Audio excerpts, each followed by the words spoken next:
with me, Bilyonaryo Master Hans Kua. Ito po ang horoscope ngayong araw ng Wednesday, November 26. Simulan natin sa mga pinanganak ng Year of the Rat.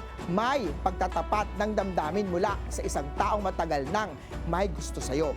White at 2. Kay Ox naman tayo, may darating na offer na dapat pag-isipan maigi. Green at 7. Kay Tiger naman tayo, magpatingin kung matagal nang may masakit sa ulo mo. Brown at 5. Kay Rabbit naman tayo, maging romantiko si partner ngayong araw, kaya sulitin na ang bonding moments. Pink at 6.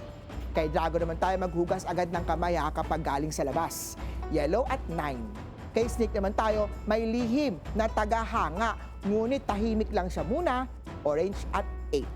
Ito naman, King of the Horsey, magpahinga ng maaga ngayong gabi para makabawi sa pagod mo. Violet at 3. Kay Ship naman tayo, may matututunan bagong system o software. I-embrace ito.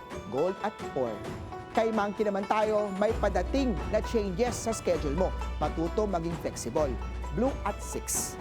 Kay Rooster naman tayo, panahon na para bigyan halaga ang sarili bago ang ibang tao. Red at 1.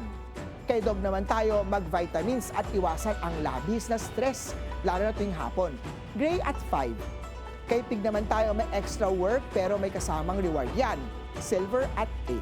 Paalala lang, ito po'y patnubay lamang dahil ang tunay na swerte ay nagsisimula sa pagiging totoo. Abangan araw-araw ang horoscope of the day dito lang po sa Beautiful Day with me, Master Hans Kua.